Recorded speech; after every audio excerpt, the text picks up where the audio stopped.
మాతృదేవోభవ, పితృదేవోభవ, ఆచార్య దేవోభవ. అందరికీ నమస్కారం. ముందుగా గురూజీ డిఎస్సి తెలుగు పాఠాలకు స్వాగతం. తెలుగు సాహిత్యాన్ని అభ్యసిస్తున్నటువంటి విద్యార్థులకు తెలుగు సాహిత్యాన్ని మరింత చేరువ చేసే మా ఈ చిన్ని ప్రయత్నం ఆదరించగలరని మనవి. ఈరోజు మనం చెప్పుకోబోతున్నటువంటి పాఠం ఇంటర్మీడియట్ ఫస్ట్ ఇయర్ తెలుగు పాఠ్యపుస్తకంలో ఉన్నటువంటి ధర్మ పరీక్ష అనేటువంటి పాఠాన్ని గురించి తెలుసుకుందాం. ఈ ధర్మ పరీక్ష అనే పాఠం ఎక్కడి నుంచి తీసుకోబడింది అంటే మహాభారతం స్వర్గారోహణ పర్వం నుండి తీసుకోబడింది. దీని రచయిత ఎవరంటే తిక్కన సోమయాజి. తిక్కన సోమయాజి గారి రచనల గురించి, అతని జీవిత విశేషాల గురించి, ఈ పాఠంలో ఉన్నటువంటి కొన్ని ముఖ్యమైన అంశాలను గురించి ఈ వీడియోలో ప్రశ్నల రూపంలో తెలుసుకుందాం. ఇవి డిఎస్సి, టెట్ మరి ఇతర పోటీ పరీక్షలకు ఎంతగానో ఉపయోగపడతాయని ఈ వీడియోను రూపొందించడం జరుగుతుంది. ధర్మ పరీక్ష అనే పాఠాన్ని రచించినటువంటి కవి ఎవరు అంటే తిక్కన సోమయాజి. ఈ తిక్కన సోమయాజి గారి ఇంటి పేరు కొట్టర్రు. ఈయన నెల్లూరుని పరిపాలించినటువంటి మనమసిద్ధి ఆస్థానంలో ఆస్థాన కవిగా ఉన్నారు. ఈయన రచనల విషయానికి వస్తే నిర్వచనోత్తర రామాయణం, మహాభారతం, శ్రీకృష్ణ శతకం మిగిలిన కొన్ని రచనలు చేశాడు. ఈ మహాభారతాన్ని 15 పర్వాలతో రాశాడు. ఈ మహాభారతాన్ని ఎవరికి అంకితం ఇచ్చారు అంటే హరిహరనాథునికి అంకితం ఇచ్చారు. ఇక వీరి శైలికి వస్తే నాటకీయత, రసాభ్యుదయ చితిబంధనంతో ఉంటుంది. వీరి బిరుదులు వచ్చి కవిబ్రహ్మ, ఉభయ కవిమిత్రుడు అనేటువంటి బిరుదులను అందుకున్నటువంటి కవి మన తిక్కన సోమయాజి గారు.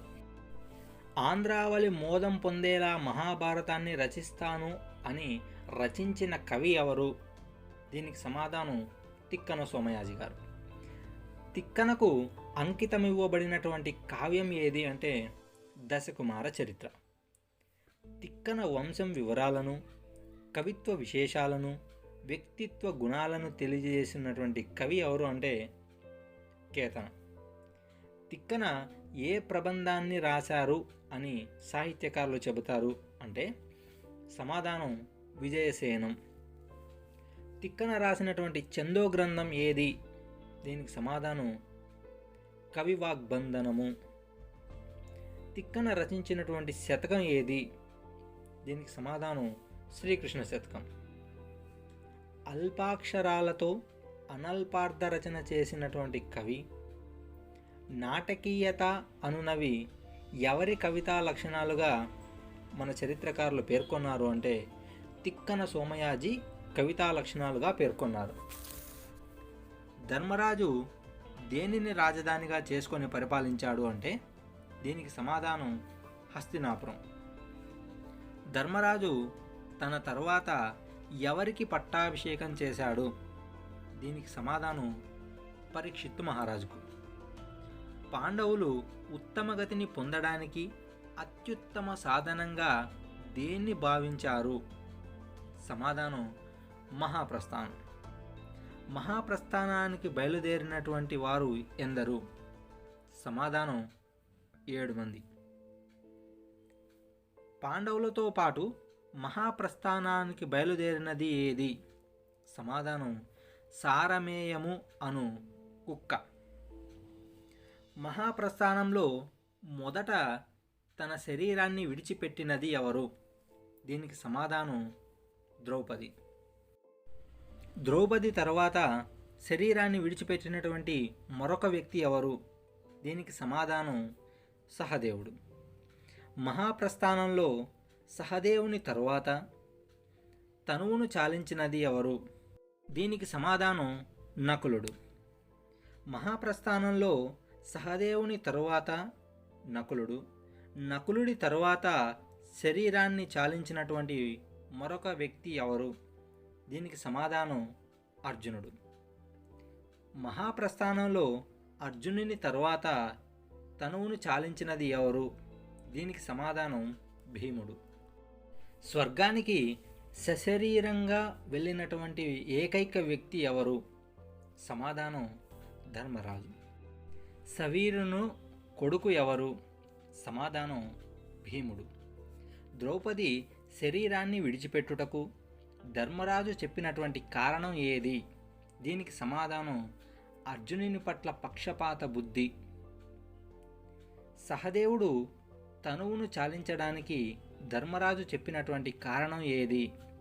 దీనికి సమాధానం తనకంటే ప్రజ్ఞుడు లేడని భావించుట. నకులుడు తనువు చాలించడానికి ధర్మరాజు చెప్పినటువంటి కారణం ఏది? దీనికి సమాధానం తనను మించిన సౌందర్యవంతుడు ఈ భూమండలంలో లేడు అని భావించుట. అర్జునుడు నేల కొరుగుటకు ధర్మరాజు చెప్పినటువంటి కారణం ఏది? దీనికి సమాధానం మాట ఒకటి, చేసిన పని ఒకటి, అంటే అసత్యం చెప్పడం ఒకటి. 2 ధనుర్ధారులను నిందించుట, అంటే పరనింద. ధర్మరాజు భీముడు నేల కొరుగుటకు చెప్పినటువంటి కారణం ఏది? దీనికి సమాధానం తిండి ఎక్కువ కావడం. 2 బాహుబలంతో లెక్క చేయకుండుట. ధర్మరాజుతో చివరి వరకు పయనించినది ఎవరు? దీనికి సమాధానం సారమేయమను కుక్క. అతివ వలన కానెన్నడు ధర్మహాని అని పలికినది ఎవరు? దీనికి సమాధానం భీముడు. ఇతడు అమహంకరుడు, ఎప్పుడూ నీకు అతిభక్తి సృష ఆచరించుచుండును, మాలోన నెల్ల సన్మార్గవర్ధి అని భీముడు ఎవరిని గురించి ధర్మరాజుని అడిగాడు? దీనికి సమాధానం సహదేవుడు. సుందరాకృతి అను సౌందర్యంబు ధైర్యంబు సహజంబున కురు సంగమంబు కాదు జగతి అని భీముడు ఎవరిని గురించి ప్రశ్నించాడు? దీనికి సమాధానం నకులుడు. ఈ అమల చరిత్రుని ముందెన్నడూ అసత్యంబుగానను అని భీముడు ఎవరిని గురించి చెప్పెను? దీనికి సమాధానం అర్జునుడు. భవదీయమైన భోజనమతి మాత్ర ముద్దతి ప్రచండుడమై భుజశక్తి నెవ్వరిగొనక అను మాటలు ధర్మరాజు ఎవరిని గురించి పలికాడు? దీనికి సమాధానం భీమునితో అన్నటువంటి మాటలు. భవ్య సారమేయ విధి అటురావలదే అని పలికినది ఎవరు? దీనికి సమాధానం ధర్మరాజు ఇంద్రునితో. చలమ కొనంగనేల శుభ సంగమనంబెడచేత అని పలికినది ఎవరు? దీనికి సమాధానం ఇంద్రుడు ధర్మరాజుతో. భక్తియుక్తిని విడు బ్రహ్మహత్య పోవలెనని చెప్పినది ఎవరు? దీనికి సమాధానం ధర్మరాజు ఇంద్రునితో. దీని కట్టి దురవస్థ వాటిల్లునే అని పలికినది ఎవరు? దీనికి సమాధానం ధర్మరాజు భీమునితో ద్రౌపది నేల కొరిగినప్పుడు పలికినటువంటి మాటలు. శునకమధిక భక్తి విడువక చనగన్ అని పలికినది ఎవరు? దీనికి సమాధానం వైశంపాయనుడు జనమేజయునితో పలికిన సందర్భం. ఇత్తరంగు సూర్యునుతుండు నీకు అర్హమే అని పలికినది ఎవరు? దీనికి సమాధానం ఇంద్రుడు ధర్మరాజుతో. మత్స భూలోకమునిట్టివారు గలరే అని పలికినది ఎవరు? దీనికి సమాధానం సారమేయ రూపమున వచ్చిన యముడు ధర్మరాజుతో పలికినటువంటి మాటలు. త్రివిష్టపం అనగా సమాధానం స్వర్గం. బకవిరోధి అనగా ఎవరు?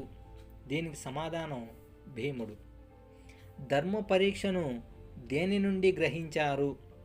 దీనికి సమాధానం ఆంధ్ర మహాభారతంలోని మహాప్రస్థాన పర్వం నుండి ఏకాశ్వాసం నుండి గ్రహించబడింది. ధృతి తూలిన ఎట్లనగా దీనికి అర్థం ధైర్యం చలించినట్లు. ధృతి సారంభువి అనగా ధైర్యం యొక్క పరమార్థ శక్తి అవలంబించుట.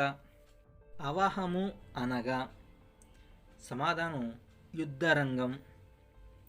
విష్ఠుర వృత్తి అనగా సమాధానం కఠినమైన పని. వాసవుడు అనగా ఇంద్రుడు. సుమిత్రత అనగా తీవ్రమైన తపస్సు. బలవైరి అనగా ఇంద్రుడు.